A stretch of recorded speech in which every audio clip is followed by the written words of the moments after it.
The number 3 is a sacred number in the Celtic spiritual tradition, and often the saints were said to have expressed their own desires and commitments in terms of the number 3.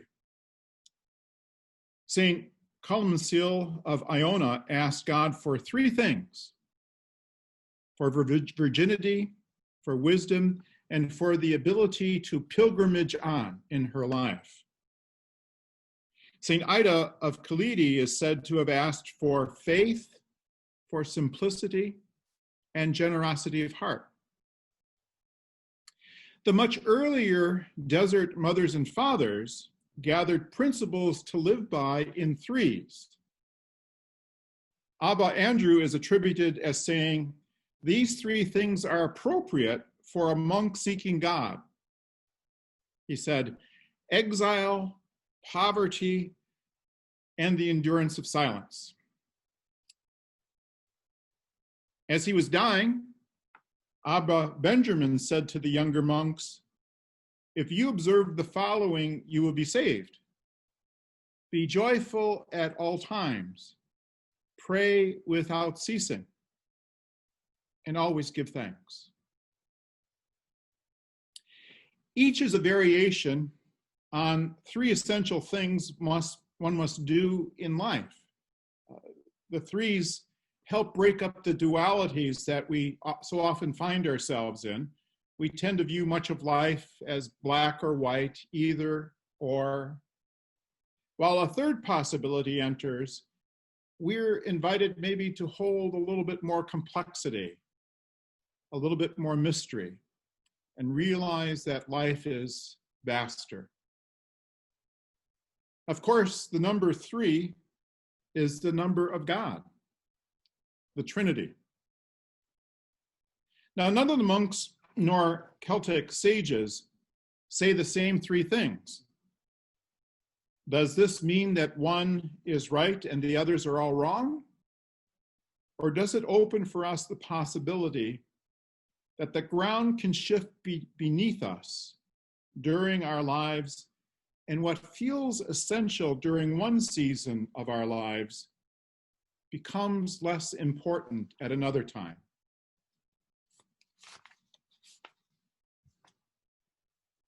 Our seasons have shifted drastically in the last few months for many reasons. Most of us have been fairly homebound, putting in place the advice health experts have offered so that we do not get COVID-19. And how devastating, really how devastating it has been for so many younger, healthy folks, much less those of us who are older and might have compromised immune systems. Some of us have not been able to see adult children or grandchildren, nephews or nieces, loved ones in care centers. The aloneness for those of us who are alone can really be challenging at times, as well as can being stuck with somebody who isn't always user-friendly. When we emerge from this pandemic that is changing everything, what will we find essential that we didn't before? I think that will be the great opportunity of the Christian church to discern who is God inviting us to be now. I believe churches will be talking about this for years to come, because it will not be sufficient to simply go back to the old ways. But what is God moving us toward? How is God at work in our congregations? A few weeks back, I participated in Shelley Banner's priesthood ordination at St. James in Liverpool. There were less than 15 of us there in church, all socially distanced and masked. The bishop presided and preached. And I was very aware, gosh, of how nice it was to be back in a church building again. Wow. And to be at a full Eucharist. and to receive communion again, and to see the bishop and other priests.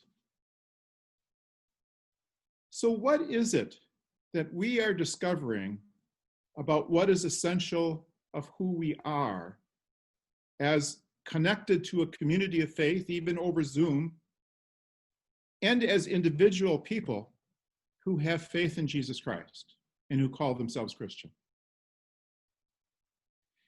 Jesus puts some questions to his disciples in today's gospel text, maybe trying to get from them what they are understanding as essential. With Jesus posing the questions of what others think about him and what the disciples believe, he was not just asking for easy, surface, superficial answers from those who had a deep experience of Jesus.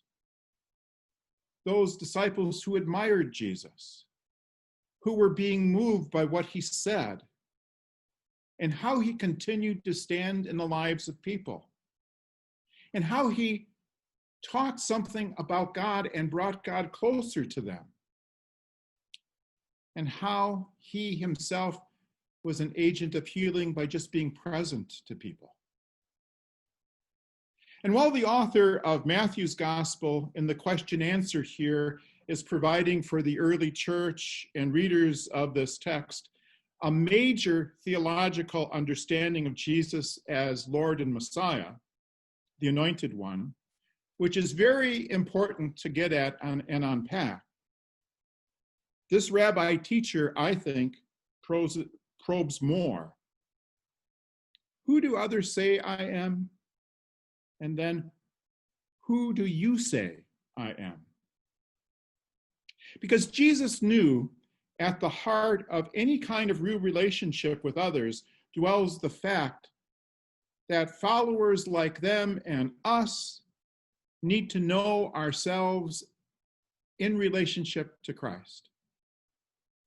It is not simply getting a correct theological answer, but what is real about us and Jesus. For me to say something about who Jesus is, I need to know who I am and what has become essential to me and my living. One of the things that these months of COVID has allowed me to do most mornings before I jump into what I need to accomplish is to have some lingering time. And sometimes it gets away from me a little bit, but time for prayer and meditation and journaling. And so the other morning, as I was, playing with, okay, where is God leading me in terms of this sermon this morning? I wrote in my journal, okay, who was I saying Jesus was for me? There was a time many, many years ago that I would have no clue as to how to answer that, because I did not have a personal relationship with Christ. Again, lots of good head knowledge about Christian theology, lots of excitement about theology, but I did not know Jesus. And so the other day, without a lot of, a lot of time really pondering, I came upon three understandings of who Jesus is for me at this point in time. I can call Jesus my brother. I call Jesus my companion. And I also call Jesus my breath. Being an only child, I had always wished, amidst my mother's 5 miscarriages, for a brother and sister. Now, my friends often told me that brothers and sisters weren't what they were cracked up to be. So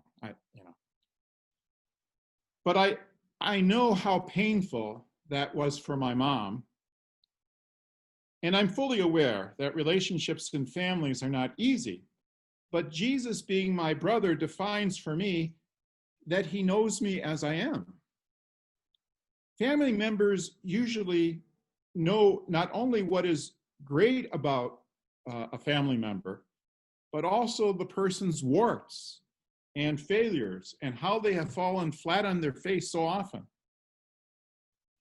And Jesus sees not just what others see, but when I am discouraged or when I fail, Jesus cares to still remain in relationship with me.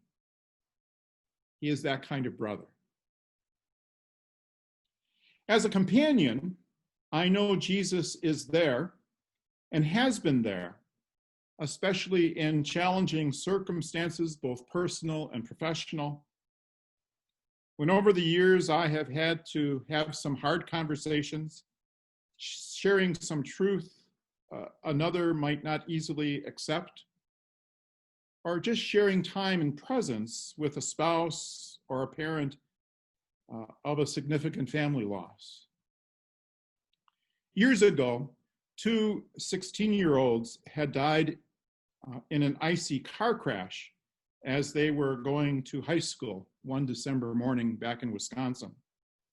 And both families belonged to the church. And after some conversations, they decided that they wanted a joint funeral because of their son's friendship. So as the funeral began, the church was packed. It held about 400, and the overflow was against the walls in the back. And as I looked out from the front, I saw each family on either side. And then right in front of me were the two pall-draped coffins before me. And we were singing the opening hymn at the time. And in that split second, I almost lost it. I said, I can't do this. I mean, what am I going to do in terms of prayer and preaching? And I kind of said something, I think, like, help. And within just a moment, I was able to move forward and lead them in proper prayer and some time of trying to grasp this deeply hurtful and painful situation. Lastly, who I say Jesus is my breath of life. Now, I know for some of you, you're going to laugh at that because that sounds really ethereal. But there is something for me over the years of reflection and meditation and experiencing life's disappointments and hurts and wounds that has helped me understand that Jesus really is as close to me as my very breath. I was heading over to Wegmans the other morning, and that kind of came to me. I was noticing my breathing in and my breathing out, with my eyes opened, of course. And I was conscious that Christ was as close to me as my breathing was. He is there. And so as we all think about how the things that were essential at one point in time may be changing, let's not be afraid to be asked by Christ himself, who do you and I say that Jesus is? During this time of COVID, during this time of uncertainty, during this time when we glimpse some sense of hope in the future. Who do I say that Jesus is? Amen.